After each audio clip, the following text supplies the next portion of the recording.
Hey, everybody. Welcome to Takeoff with John Clark, presented by Rivers Casino. And let's bring in an Emmy award-winning sports analyst, NFL analyst, author, and, of course, he was on The Bachelor. I mean, you're everywhere. Emmanuel Acho, the former Eagles linebacker. It's good to see you again.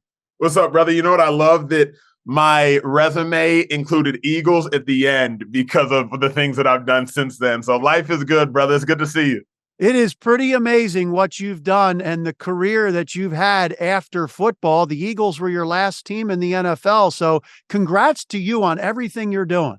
Thank you, man. It's been a journey, and my time with the Eagles, obviously the ups and the downs, prepared me for the ups and the downs of the real world. But life has been a lot greener and a lot more successful based upon worldly accomplishments outside the NFL. Well, yeah, you've done some great things, and we see the Emmys there. So congratulations on all that. And I saw your breakdowns on Twitter, and I thought they were fantastic because, you know, the Eagles, they changed over their defensive play caller to Matt Patricia. And on that final drive, a 92-yard touchdown drive from Drew Lock. Yeah. What did you think happened to the Eagles defense there? Is it more personnel or scheme? Great question. Combination of both. The first thing is you have to remember that the edge rushers got tired. That's a 10-play drive. Just because there's an incomplete pass doesn't mean it was an incomplete rush. So as I'm sitting there watching Hassan Reddick, who usually can win one-on-one with relative ease, Reddick wasn't winning. Flip side, Josh Sweat. Sweat wasn't winning. Now, I can't blame them for not winning after the 5th and 6th rush because you all have to imagine there comes a point in time where you're just tired.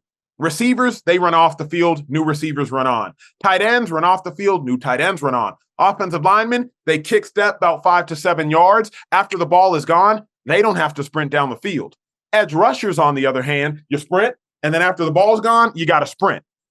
The Eagles, in my mind, didn't do a good enough job rotationally on that final drive. Now, the dilemma is the moment you pull Reddick out, and say you put in an ailing Nolan Smith, because if you remember, he got hurt later on in the game. You put in an ailing Nolan Smith. Now, if you get scored on, you're like, but what if we would have had Reddick in? Problem number one. Problem number two, defensive coordinator Matt Patricia, he ain't called plays in a long time, and it showed.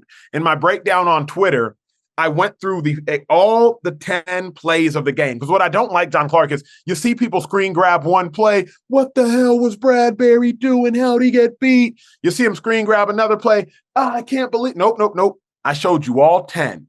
If you noticed all 10, on 2nd and 10, there were 2 of them. Matt Patricia made the exact same play call on the final 2 2nd and 10s. That didn't burn the Eagles.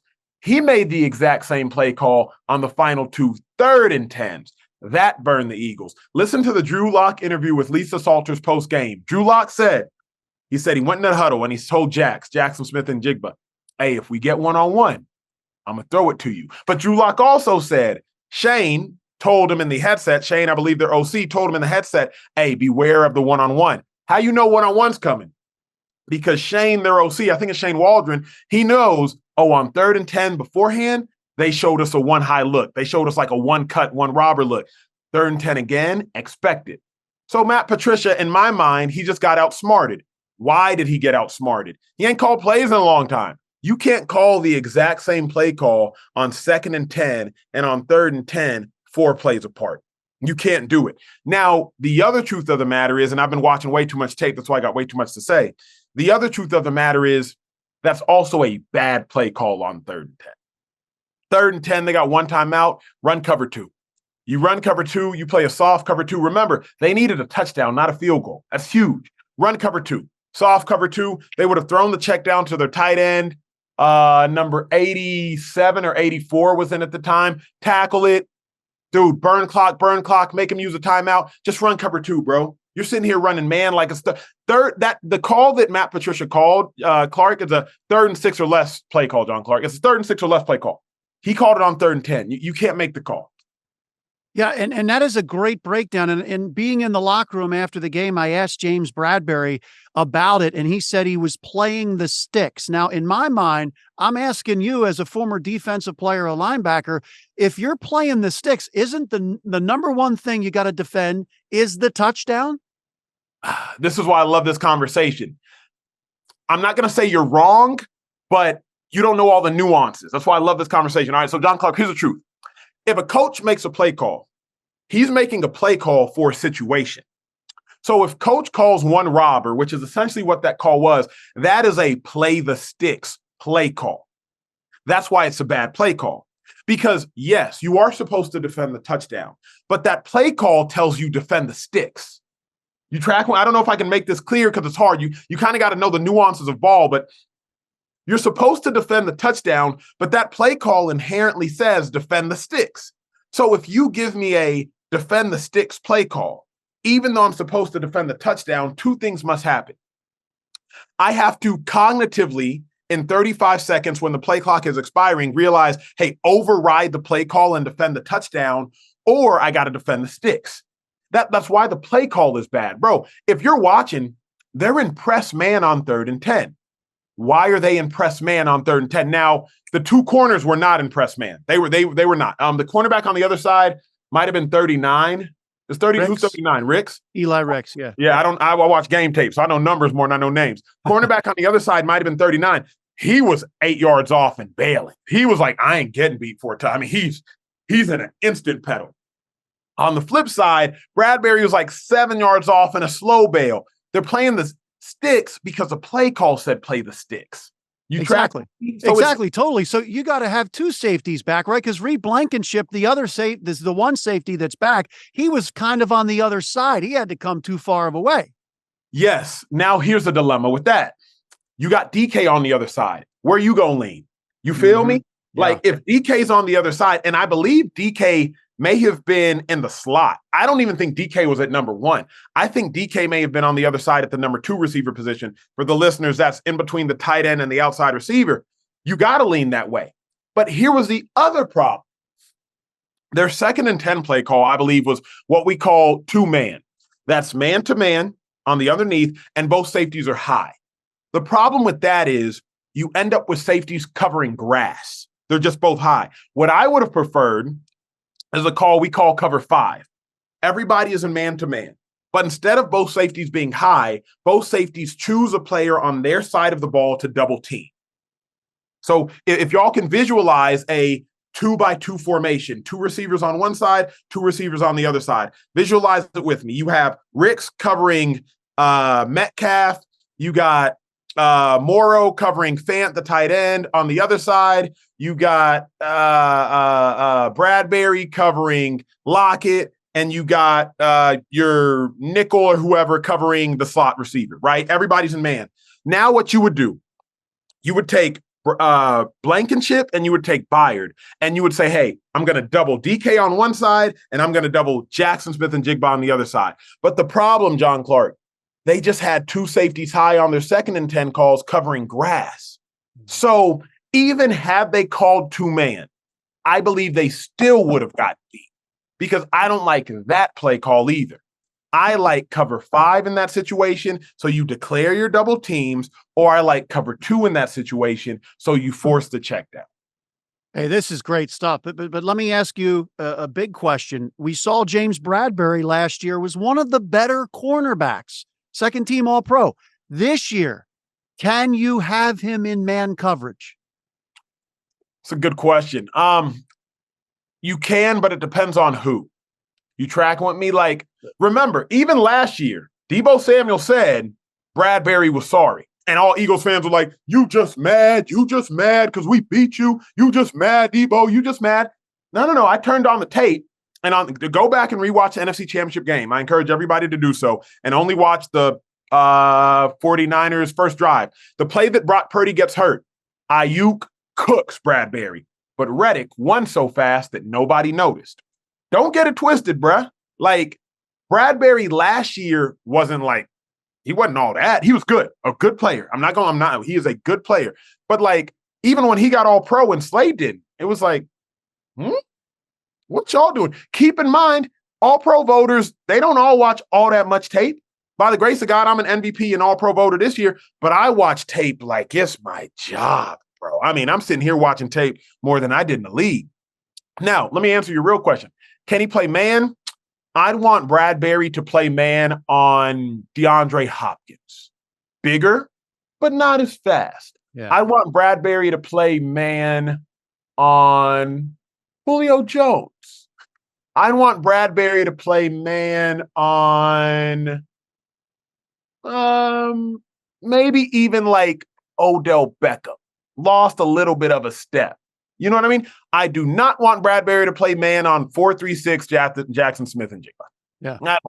I probably don't want him to play man on Tyler Lockett. Bro, keep in mind, when he played man on DK and DK ran that slant on him, perfect position. Boom, in his chest, inside position. DK made a miraculous catch. Shout out to DK. So I like Bradberry playing man on receivers who aren't trying to take the top off.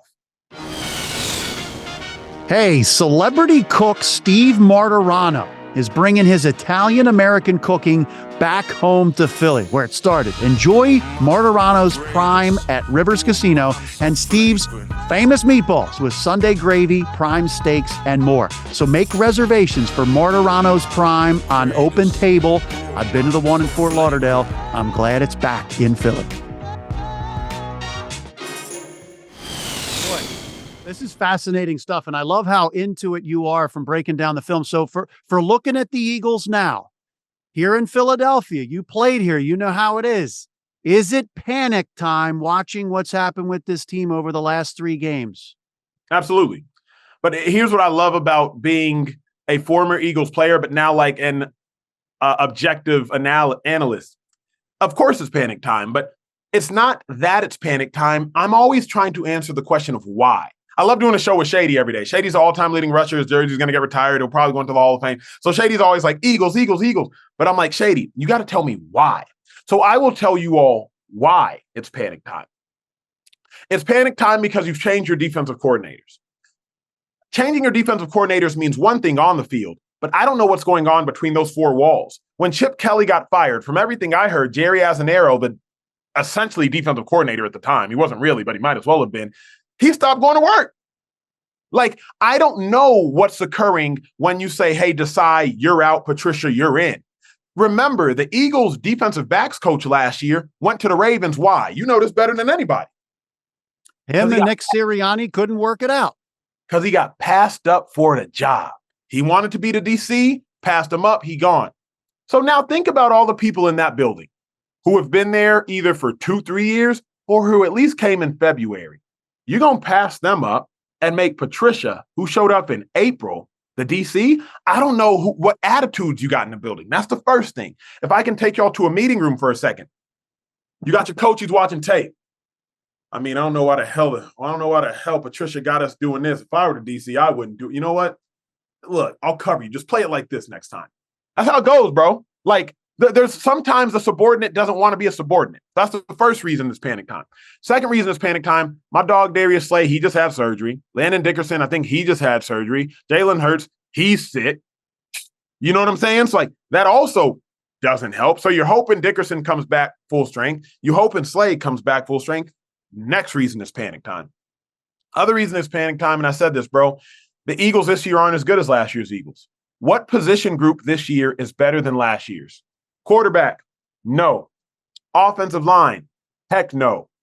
Running back room, no. DeAndre Swift is more talented than Miles Sanders, but the output, it is not the same. Defensive line, hell no. Linebacker core, hell no. Safeties, nope. Cornerbacks, no, but shout out to Darius Slay and shout out to the wide receiver room. I think Darius Slay's play this year is on par with this Slay last year, and A.J. Brown and Devontae Smith's play on par with theirs. But y'all, I just named about 8 position rooms, and tight end, no, because Goddard's been hurt. So I just named about 8 position groups, and 2 of them have been as good as they were last year. Like, I'm not making this stuff up. It's just right, I got the one group. Talk to me. Jake Elliott, Britton Covey. Punt returns, so special teams better. Yeah, that's it. That's it. Shout out to special teams. I was a special teams player, so I respect special teams. But then offensive coordinator ain't been as good. Defensive coordinator ain't been as good. Nick Sirianni has had to do more because his coordinators haven't been as good. Thus, Sirianni hasn't been as good. So let me ask you this. That's a great point. Do you think the biggest losses, you lost like half your defense to free agency, but do you think your biggest losses were the coordinators? 1,000%. And the reason I think they're the biggest losses is because when Sean McVay loses a coordinator, They're running Sean McVay's offense. He can afford to lose a coordinator. Zach Taylor can go to the Bengals and become a head coach. Kevin O'Connell can go to the Vikings and become a head coach, but it's still McVay's offense. Kyle Shanahan, he can afford to lose a coordinator. Mike McDaniel can leave, but it's still Kyle Shanahan's offense. When Steichen left, bruh, I don't know whose offense it is, but it's not Sirianni's because the offense looks too different. When the Niners lose Robert Saleh, they have DeMeco Ryans, but DeMeco Ryans was under Saleh, so it's the same defense. The Niners replaced them with Steve Wilks. Remember, they were in tension. Keep in mind, I covered Steve Wilks called me personally because I called him out, and I was like, yo, the Niners got to replace Steve Wilks. And we had an off-the-record conversation that I can't share with y'all, but essentially, the Niners had some tension too. They have since gotten things fixed. So I think the two biggest losses are coordinators. Third, Chauncey Gardner-Johnson.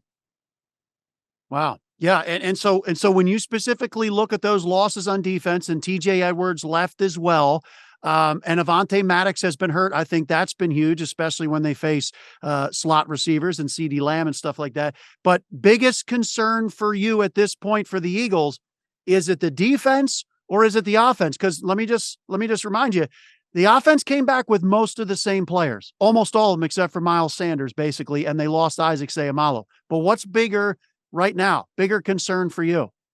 Defense. Defense can't stop a nosebleed. It can't. I mean, it can't stop a nosebleed with a towel. You feel me? Like it's a defense. And the reason is the linebackers are not playing well. And full transparency, I don't know what the linebacker's ceiling is. Again, if nothing else, I was a really smart linebacker. I would do Michael Kendrick's prep before the game because I didn't have the athleticism, but I had the mind. Linebackers aren't playing well. And I don't know their ceiling. The defensive line, because the back end isn't as strapping up as well, they're not locking up as well, defensive line isn't getting home as frequently. It's safety. You don't have the playmakers that you had last year. And then what nobody's talking about, they don't have the muscle. And I don't mean strength, I mean enforcer. Chauncey Gardner-Johnson was the enforcer. He was a little crazy, but he was the enforcer. You feel me? Like, he was a dude who, like, dang, you kind of had to know where he was. A little crazy on a football field, but he was the enforcer. Look no further than the Super Bowl when he smacked Pacheco. I mean, smacked him. Yeah. Who's the Eagles' enforcer, bro? Who's the Eagles' hardest hitter? Well, I'll tell you, you got a young guy named Sidney Brown, but here's the problem you see when you're playing some of these younger guys. His aggressiveness can work against him. And you saw some missed tackles. You saw maybe not staying home sometimes. So I feel you on that. I agree. And the biggest concern, though, I got to say, your defense is going to be run by your defensive line. That's how the Eagles defense goes. And you're not getting the same pressure from Josh Sweat. You're not getting the same pressure from Hassan Reddick.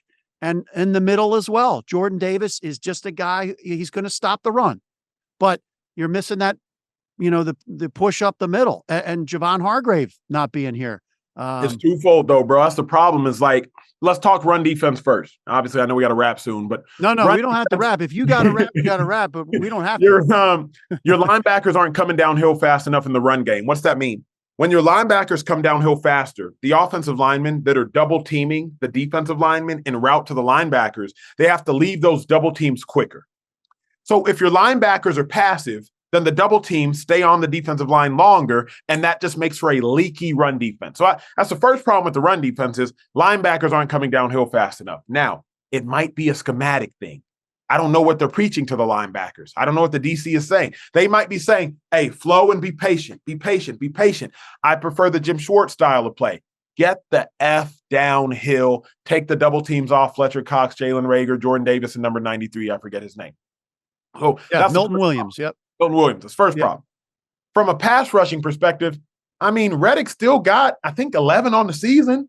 You feel me? Like, Reddick's still making noise when he can, but bro, last year BG had 10. Hargrave had 10. Reddick had about 16, 19. Sweat had about 13. Like, everybody was eating.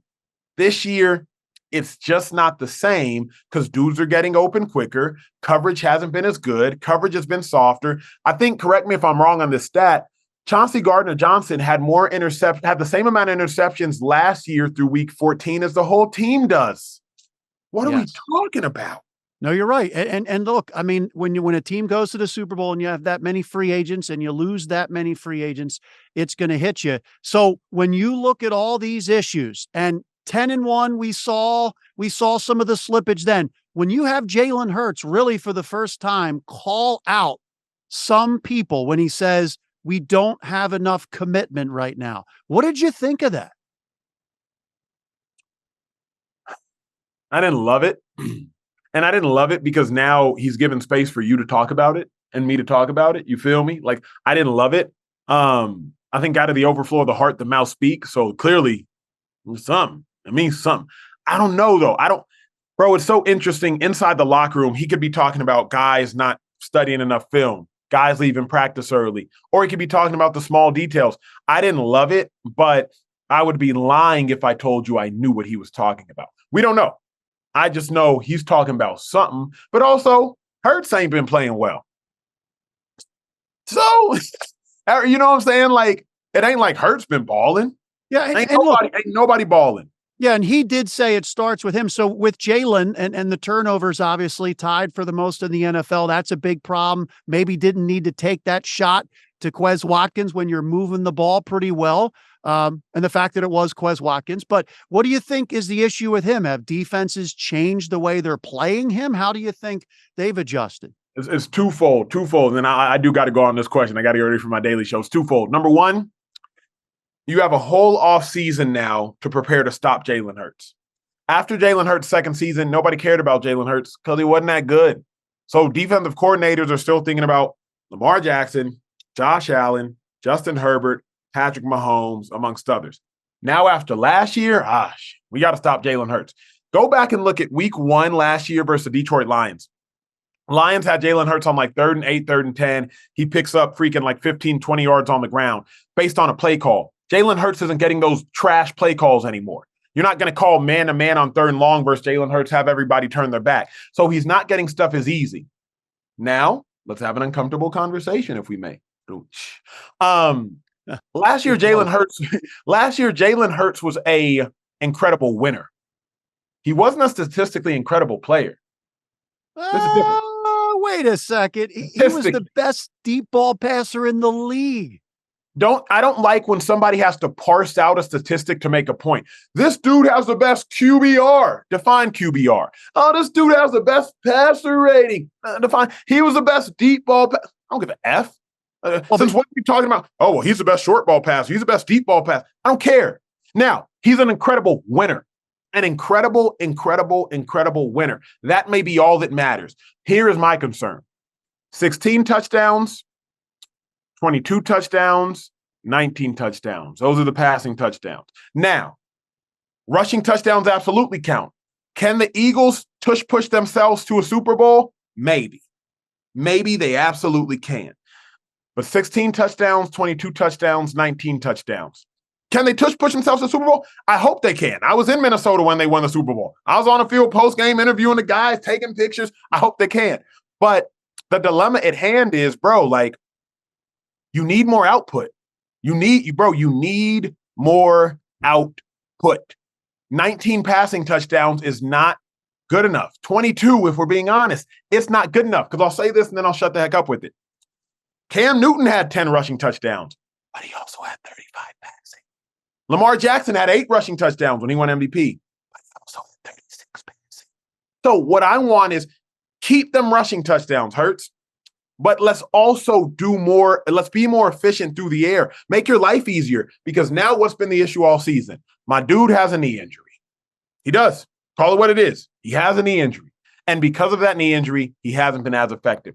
I would always rather fly than drive. What that means, I would always rather pass than run. Why drive when you can fly? So speaking of the Eagles, let's get to flying. It's easier for everybody. I totally agree, and that's why Nick Sirianni was hired. It's a passing league. So let me finish with this question for you. For Eagles fans here in Philadelphia, now you got the soft schedule, 3 games in the regular season against the Giants and Cardinals, and I saw the Cowboys on the road again in Buffalo. They can't win on the road. So if the Eagles win the division, and let's say the Cowboys come here in the divisional round, they get a home playoff game, the first game, can this team still get to an NFC title game? Of course. If the Eagles don't have to see the Niners until the title game, of course. If we're being real, like Lions, I don't believe in them with all due respect. Seahawks, my dog Quandre Diggs over there, I don't believe in them with all due respect. And when I say believe in them to get to a Super Bowl. Vikings, with all due respect, I don't believe they'll get to a Super Bowl. Packers, with all due respect, I don't. It's the Eagles, Cowboys, Niners. Eagles can beat the Cowboys. They can beat them. It's just call it what they can beat them. Lane Johnson, he can hold point enough against Micah Parsons. I don't think Lane Johnson's fully healthy. I don't. I think he can hold point. Eagles can beat the Cowboys. They just can't. Now, can the Eagles beat the Niners? No. Not until something changes. And it's not Acho's opinion. Turn on the tape. So can the Eagles beat the Niners? No, not barring injury. Can they beat the Cowboys? Yeah, absolutely. And you know what? I agree with you. The Niners, I believe, are the best team in football, and that's just somebody who doesn't watch the tape as much as you do. So Niners are like that, bro. Like, it's the Eagles, though. Here's my thing, and truth be told, and I know I gotta go. I don't even like the fact that the Eagles are playing 3 weak opponents to end the season. I don't like it because when you play weak opponents, you can mask your deficiencies. Brian Johnson can get away with calling a vanilla game plan against the Giants because the Giants don't have the players. Matt Patricia can get away with calling press man on 3rd and 10 because the Giants don't have the quarterback. So you'll start practicing bad habits because you can get away with it. You feel me? Whereas if you're playing a better team, you can't get away with the bad habits. So being honest, I don't like the 3 games going into the playoffs. I wish they were tougher, because it would make the Eagles have to play better, as opposed to now, you might win 3 straight, you going into playoffs, you feeling good, you feeling great, and then you got to play maybe the 2, you might have to play the Seahawks or some BS, and now you can't get away with press man because DK's out there, Jackson Smith is out there, Tyler Lockett's out there. So I don't actually love it, full transparency. As somebody who wants to see the Eagles go far, this to me doesn't prepare them to go far. Well, I'm really looking to see if the teammates respond to Jalen Hurts for the first time ever publicly calling out some players or a group of guys on the team. We'll see if they respond to that. We will, brother. Thanks for having me, dude. You're the best. Hey, congratulations on all your success. That last part was an uncomfortable conversation. Nice job with those books. And you're an Emmy Award-winning analyst for FS1, so we'll be watching you here in Philly. We appreciate it. Thank you, brother. Peace. Oh, mom, so flagrant.